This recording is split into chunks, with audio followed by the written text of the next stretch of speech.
সুপ্রিয় দর্শক শ্রোতা, আপনারা দেখতে পাচ্ছেন এটা একটা মাছ ধরা ফাঁদ। জাল দিয়ে সুন্দরভাবে একটি চিকন নালার মাঝে, এই যে নালা থেকে পানি আসছে আপনারা দেখছেন, এই নালা দিয়ে মাছ আস্তে আস্তে গড়িয়ে এই জালের মধ্যে যে পড়ছে। সুন্দর একটি মাছ ধরা ফাঁদ, মোটামুটি অনেকগুলি মাছ পড়েছে। আপনাদেরকে দেখানোর চেষ্টা করছি। এই যে বড় একটা সরপুঁটি পড়েছে, মলা মাছ পড়েছে, বিশেষ করে নতুন পানির নতুন মাছ পড়েছে। আপনাদেরকে দেখানোর চেষ্টা করছি।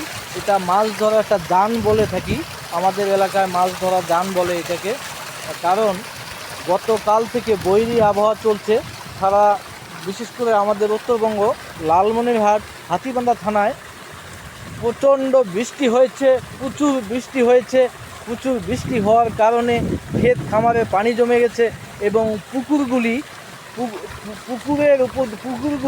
ভেসে যাচ্ছে। বিভিন্ন পুকুর থেকে যারা পুকুরে মাছের চাষ করেছেন, পুকুর থেকে মাছগুলি বেরিয়ে আসছে, বিভিন্ন জলাশয়ে ঢুকে পড়ছে। আপনাদেরকে দেখানোর চেষ্টা করছি।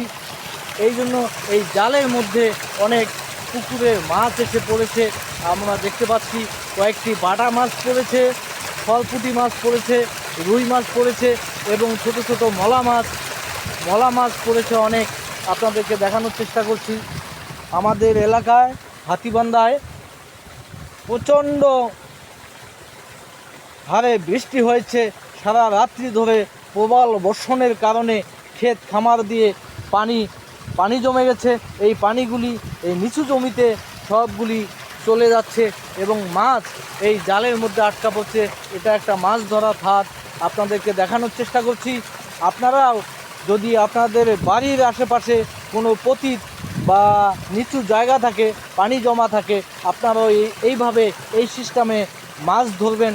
আপনাদেরকে আমার এই ভিডিওর মাধ্যমে জানিয়ে দিচ্ছি আপনি মাছ কীভাবে শিকার করতে হয়। আপনারা দেখবেন। জাহিদুল, কী মাছ পাইছো আজকে বলো তো? মোয়া মাছ, হ্যাঁ, বাটা, রুই, হ্যাঁ, সরপুটি এগুলোই পাচ্ছি। মোটামুটি রাত্রে কতগুলো মাছ পাইছো?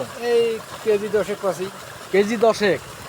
সুপ্রিয় দর্শক শ্রোতা, আপনারা দেখতে পাচ্ছেন এই ভাই বলল, জাহিদুল বলল প্রায় 10 কেজির মতো মাছ পেয়েছে এই মাছ ধরা ফাঁদে। তাহলে মনে করেন বর্তমানে নতুন পানির মাছের দামও অনেক। ও যেহেতু কাজ করে জীবিকা নির্বাহ করে, 10 কেজি মাছের দামও অনেক। আপনারাও এভাবে মাছ ধরবেন, মাছ শিকার করবেন। আপনাদেরকে শিখিয়ে দিলাম কিভাবে মাছ ধরতে হয়। সুপ্রিয় দর্শক শ্রোতা, সবাই ভালো থাকবেন, সুস্থ থাকবেন, সুন্দর থাকবেন এই কামনা করছি। আল্লাহ হাফেজ।